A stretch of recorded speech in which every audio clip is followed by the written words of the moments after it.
During any conversation that involves influence or persuasion, there is the need to ask difficult questions. Let's have ourselves a pocket sized pep talk because sometimes those questions can lead to trouble, which can lead to an inspired moment, both of which I'll share with you. A Pocket Sized Pep Talk, the podcast that can help energize your business and your life with a quick, inspiring message. Now, here's your host, Rob Jollis.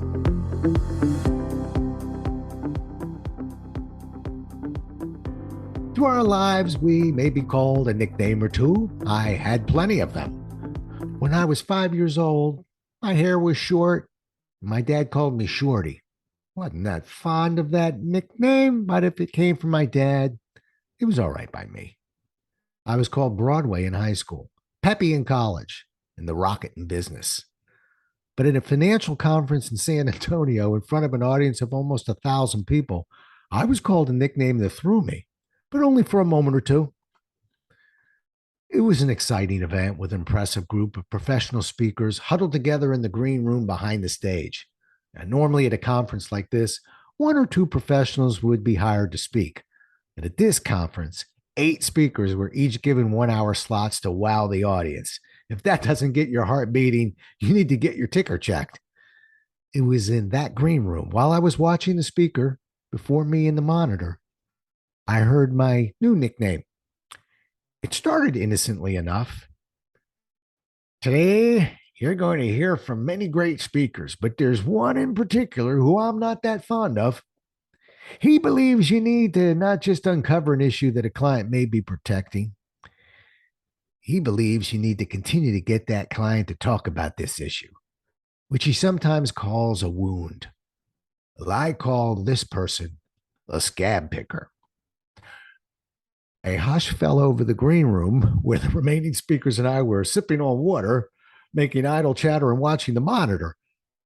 There was some rather humorous and quizzical looks as if each was saying, "That's not me, is it you?" I smiled and said, "I think that's me," and began to get mic'd up for my rebuttal. I mean presentation. So many thoughts raced through my head as I stood off stage waiting for my real name to be called. But within seconds, I knew what I wanted to say. When my name was called and I walked towards the microphone, I was ready. Ladies and gentlemen, my name is Rob Jollis, and I am a scab picker. Now, I know that might sound like a terrible name, but I'm not ashamed of it. I'm proud of it. You see, I know that people do not instinctively fix small problems. They fix big problems. What's more, I know that the fear of the unknown often outweighs the pain of the present. So what can we do about it? We have 2 choices. The first is to ignore it and hope it goes away. Ignore it. I've spent most of my professional career observing the tragedy that falls on those we care about because no one has the courage to step forward and ask difficult questions. It can be as simple as poor study habits, or as complicated as a dysfunctional scar stemming from a troubled childhood. The players change and certain elements of the plot change, but the results are the same. In the end, there's the feeling that there's nothing we can do about it. Ladies and gentlemen, we cannot ignore it. My other option is to try and do something about it.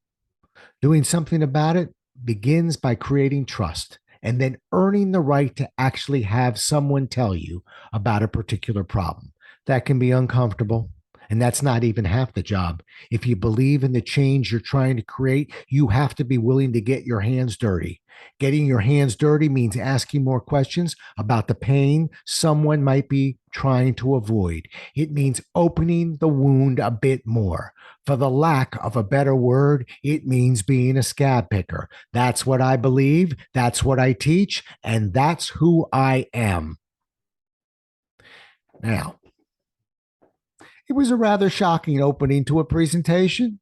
Not a nickname I like to put on my luggage tag, but I stand by those words.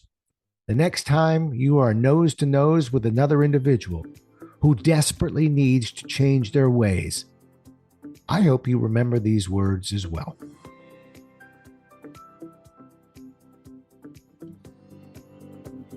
Thanks so much for listening. If you enjoyed today's show, please rate and recommend it on iTunes, Outcast, or wherever you get your podcasts.